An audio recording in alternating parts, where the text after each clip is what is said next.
Today, we're attempting an e-bike loop of about 30 miles through central Brevard County.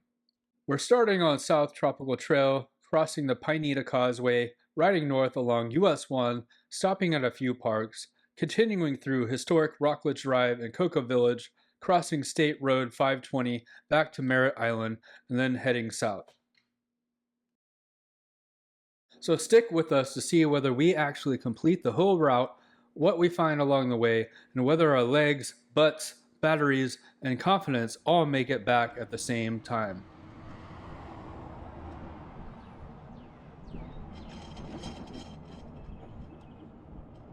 What's up, guys? Heidi and Chase with Florida Flow and Flavor. We're going on a bike cruise today along the Indian River, so come along and see what happens.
We're starting on South Tropical Trail, one of the most popular scenic cycling routes on Florida's Space Coast. Local riders come here for the winding road, tropical tree canopy, waterfront homes, and flashes of the lagoon through the trees. It feels quiet and tucked away, even though busier parts of Brevard are only a few miles away.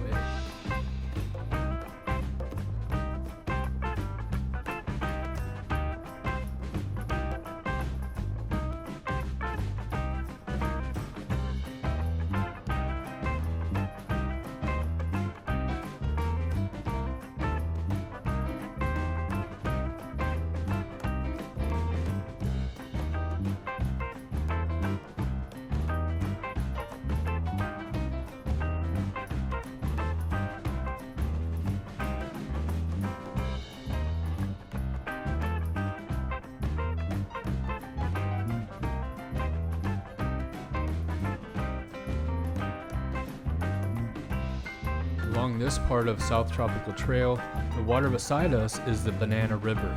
Despite its name, the Banana River is not a traditional flowing river. It is a shallow lagoon and part of the larger Indian River lagoon system.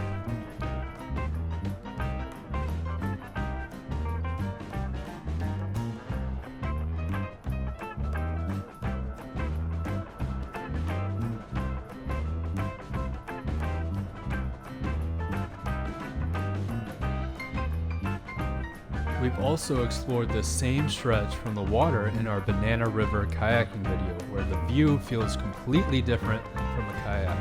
From the road, you catch quick glimpses between the trees and homes. From a kayak, you are right down at water level, watching the shoreline, wildlife, current, and changing wind much more closely.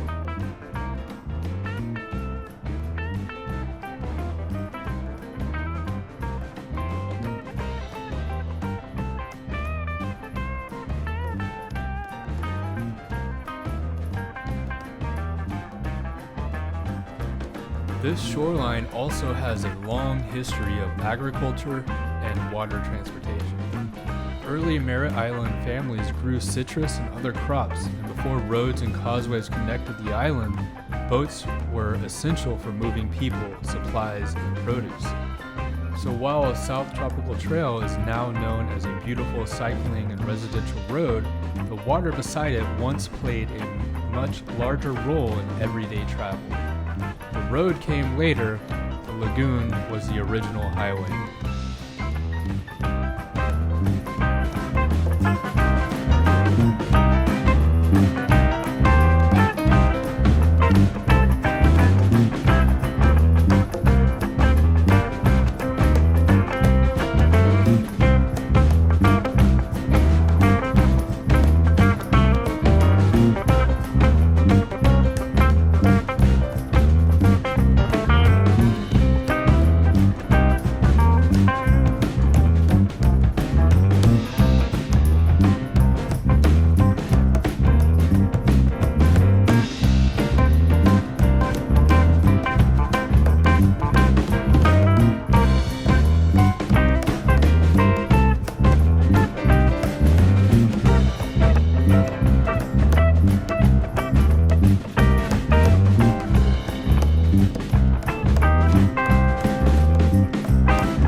Reaching the Pineda Causeway changes the entire personality of the ride.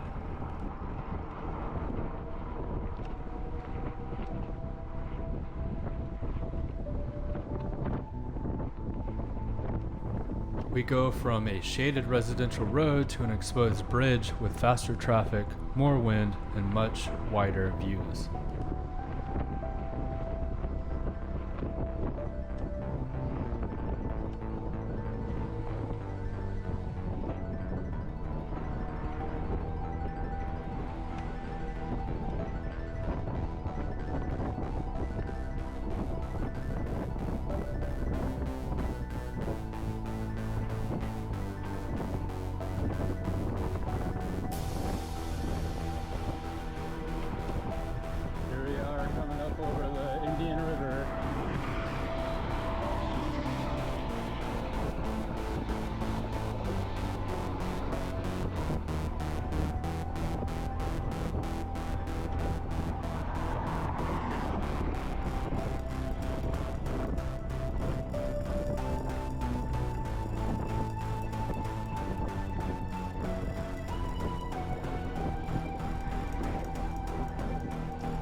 The climb gives us one of the best perspectives of the day.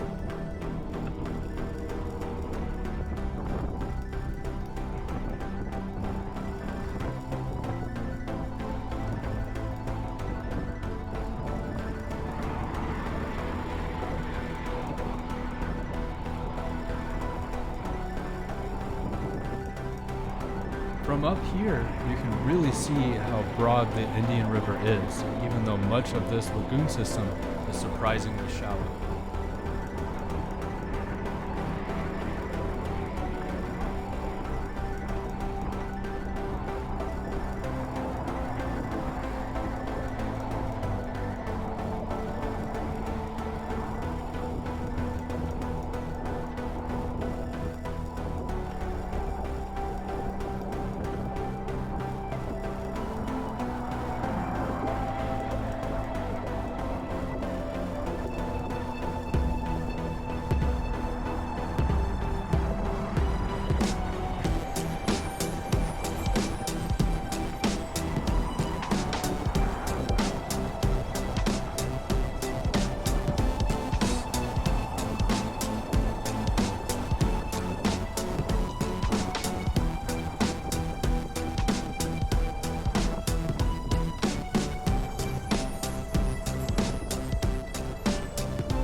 We have also spent time underneath the same bridge with fishing rods in hand, and we have a full video from that trip coming soon.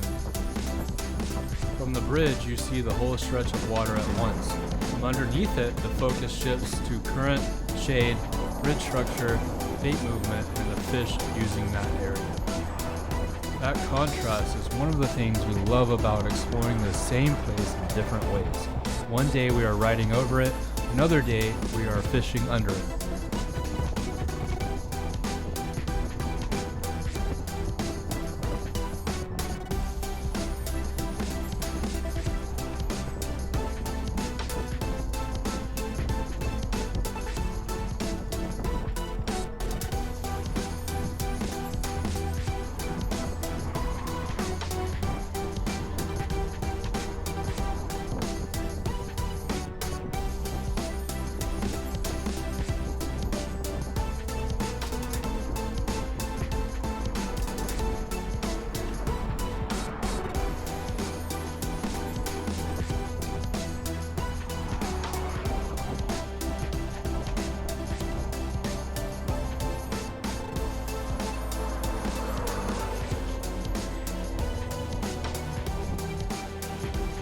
US 1 is not the quietest or prettiest part of this loop, but historically it may be one of the most important.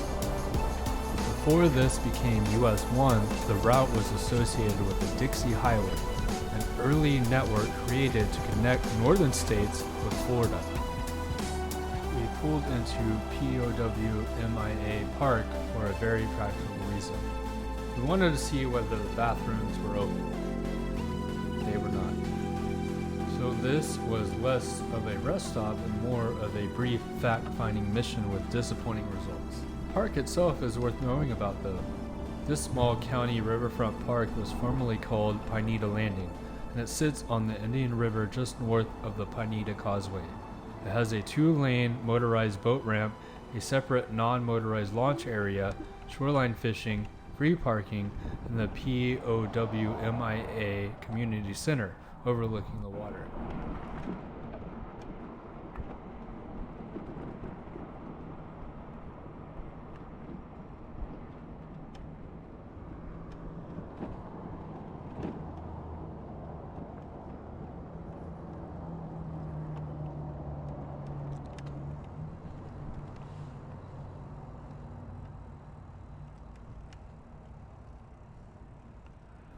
After confirming that the bathrooms were not open, we got back on the bikes and continued north.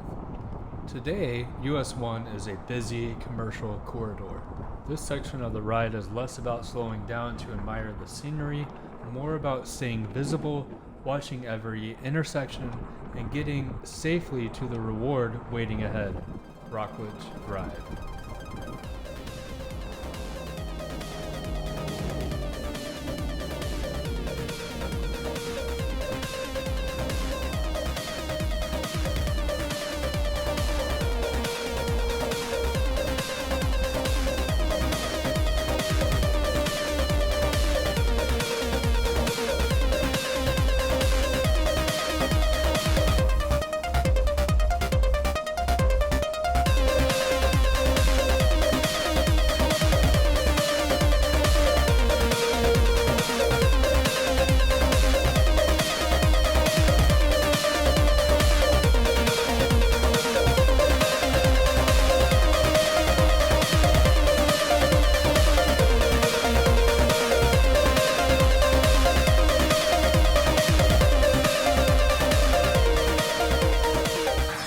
Before reaching Rockledge Drive, we made one more stop along US 1 and traded the bikes for a short walk through Brevard's Riverwalk Park.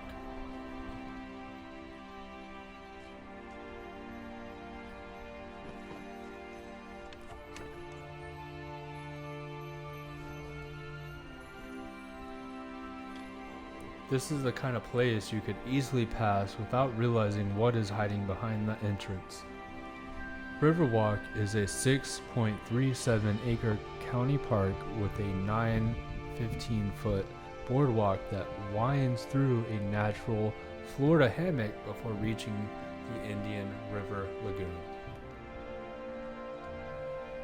The tree cover creates a completely different atmosphere from the exposed highway just outside the park. As soon as I stepped onto the boardwalk, the traffic noise started to fade behind us.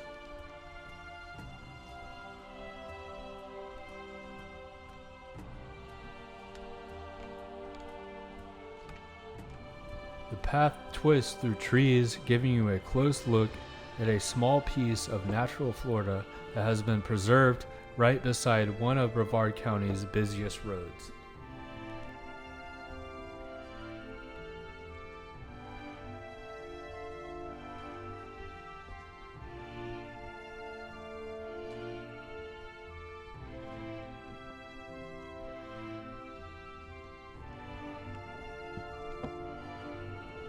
At the end, the trees open onto the Indian River Lagoon. It is a quiet place to watch the water, look for birds, and slow down for a few minutes before getting back on the bikes.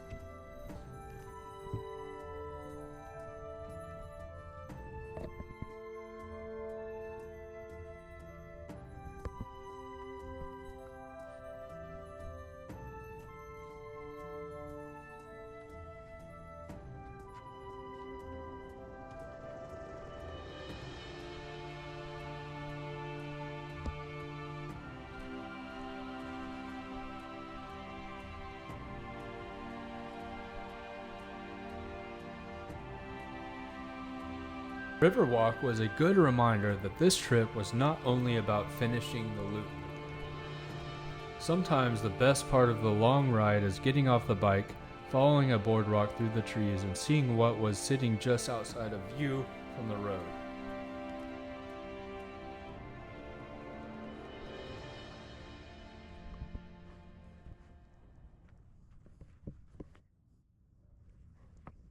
Nice bunch of mud minnows in there.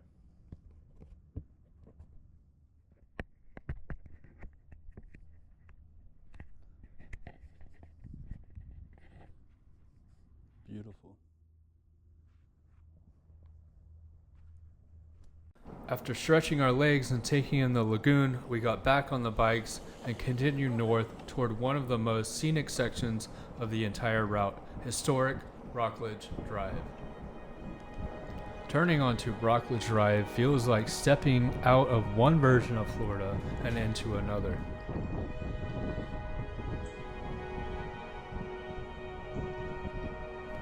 Rockledge was founded in 1887, making it the first incorporated municipality in Brevard County. Its name is connected to the ledges of coquina rock found along the Indian River shoreline. That's creepy. Rockledge Drive is now part of a National Register Historic District containing homes and buildings dating largely from the late 1800s and early 1900s.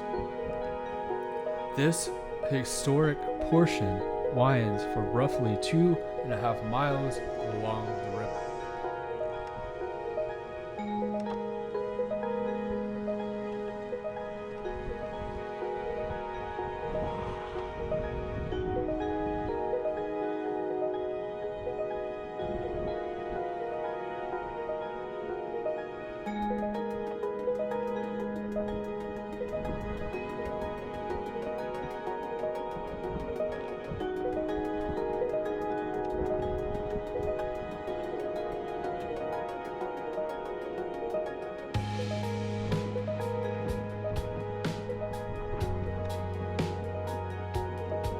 Squirrel.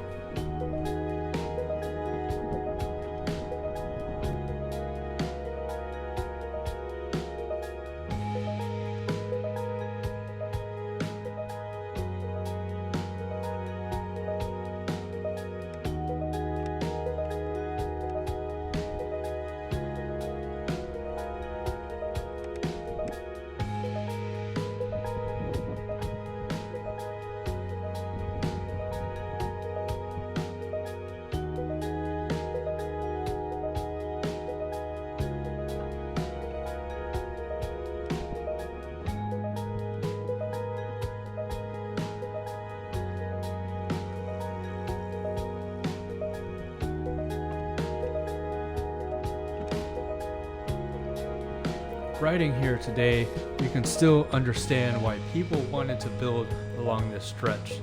The houses have changed, the traffic has changed, but the river view is still doing most of the selling.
And the good thing about these electric expedition e-bikes is that there's an extra seat to pick up hitchhikers.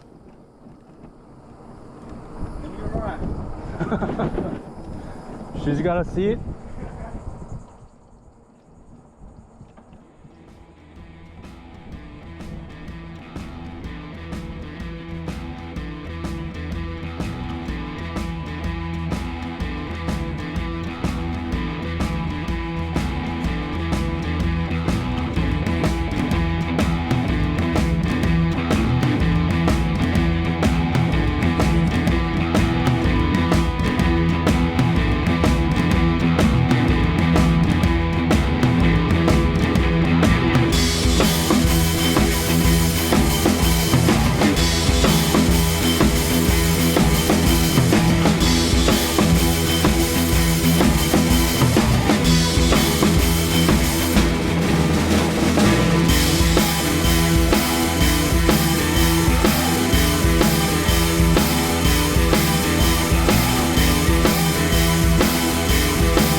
Here we found a beautiful spot where we could check out the water and take a break.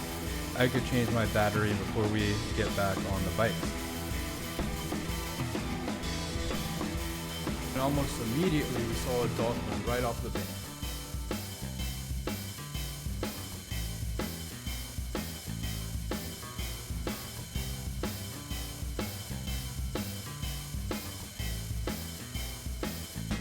Here you can get a sneak peek of my pack-out setup that I added onto the back of my e-bike to carry the gear.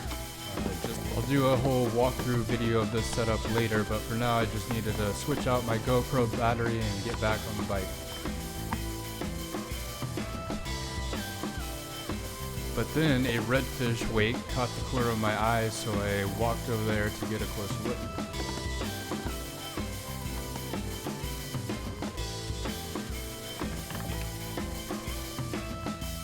Crazy how often I find myself saying, I wish I would have brought my fishing pole.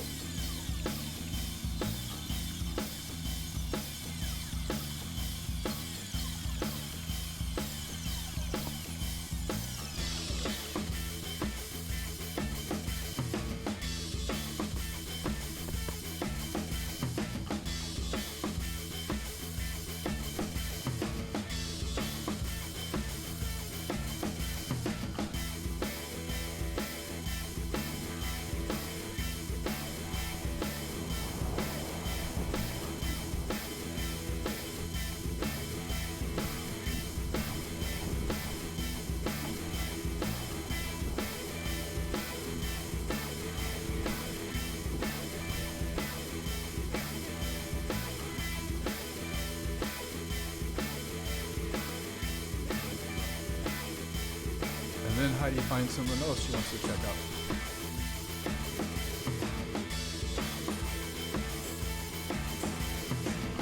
It's hard to tell from the video, but that ripple you see in the water is a manatee.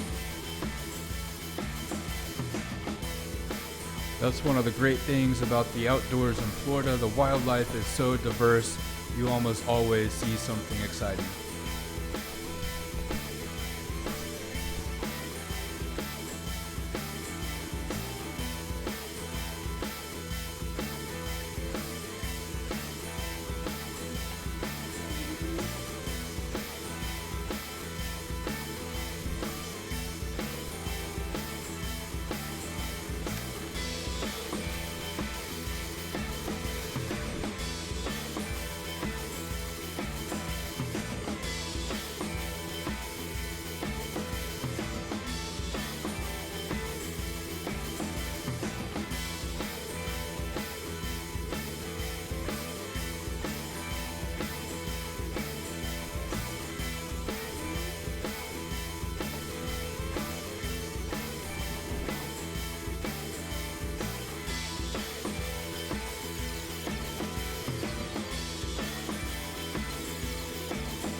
From Rockledge Drive, we continue north into historic Cocoa Village.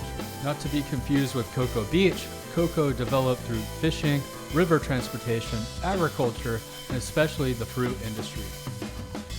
The village today is packed with a bunch of local shops and restaurants and beautiful open public spaces.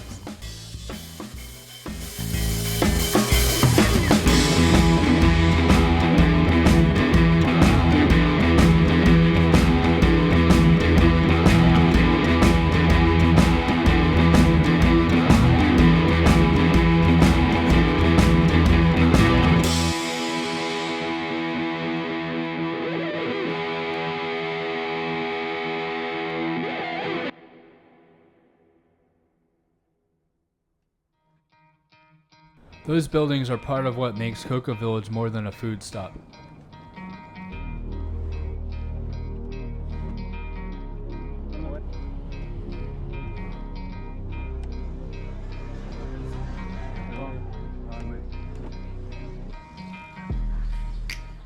At this point, our interest in local history is beginning to compete directly with our interest in lunch.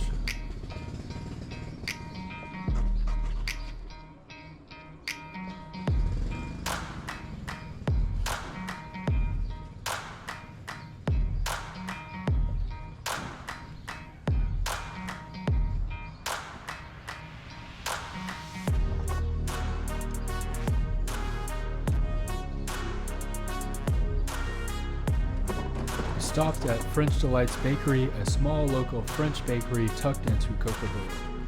We tried the turkey and brie sandwich on a French baguette, a mushroom quiche, and a chocolate croissant because once you have already ridden this far, ordering dessert feels less like a decision and more like a proper recovery.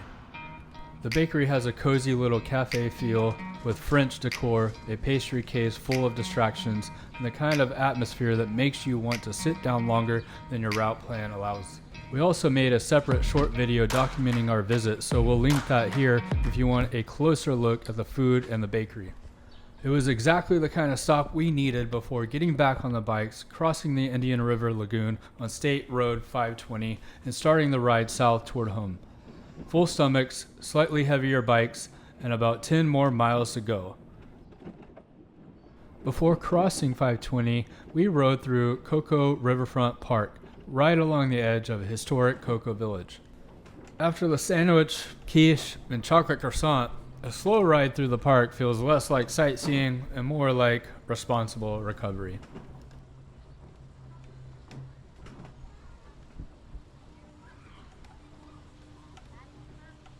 Riverfront Park connects the Lee Wiener Park and Taylor Park, giving the public access to nearly 10 acres of riverfront land in the middle of downtown Cocoa. The park includes a broad green space, a playground, covered pavilions, a boardwalk, fishing access, areas for water activities and boat launching, and an amphitheater that faces the Indian River. That mix is a big reason the waterfront works so well as a gathering place for Cocoa Village. You can eat nearby, walk or ride through the park, sit by the water, or come back for one of the outdoor events held here.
was a peaceful final lap through Cocoa Village before the route changed again.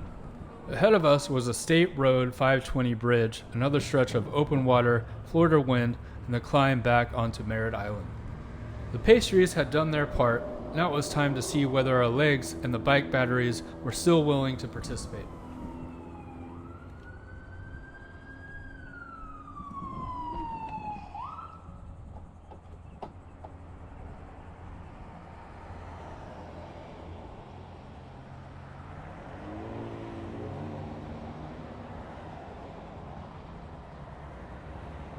Looks like there's a duck race. Looks like there's a duck race today.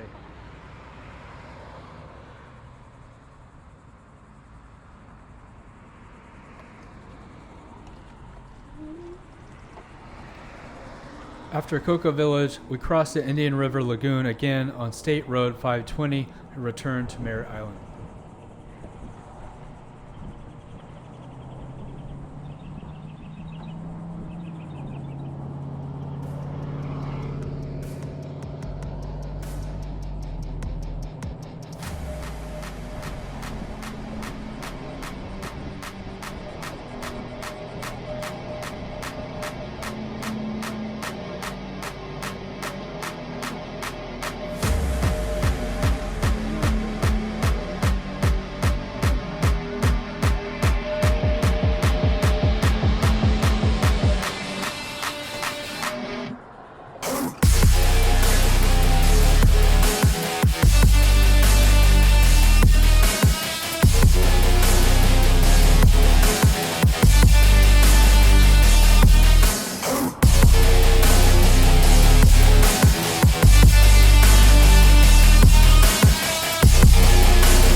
race established in 1926 was Merritt Island's first planned neighborhood.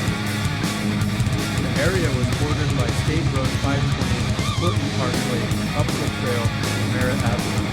Many of its early buildings came from that same development period. It is an interesting contrast. In just a few miles, this ride moves through quiet lagoon frontage, historic residential streets, major highways, an old downtown, bridge crossings, and one of the island's earliest planned communities. That variety is part of what makes this loop worth riding.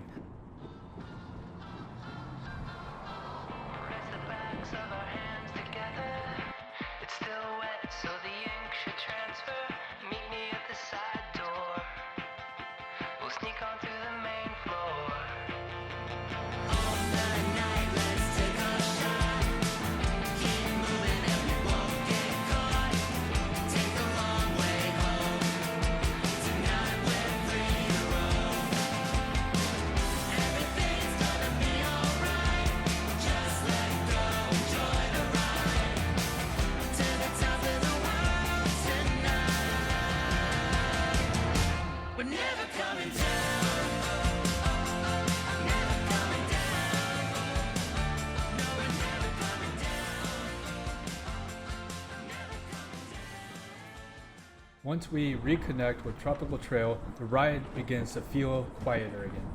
We can cover real distance but still notice the old trees, historic houses, waterfront views, local businesses, wildlife, and all the small details that disappear through a windshield. And that may be the biggest takeaway from today. You don't always have to travel far to find something worth exploring. Sometimes you just need to take a familiar route from a different vantage point. If you enjoy Florida history, scenic rides, local food, fishing, wildlife, and days outside like this, subscribe and follow Florida Flow and Flavor. We're Chase and Heidi, and we'll see you on the next Florida Side Quest.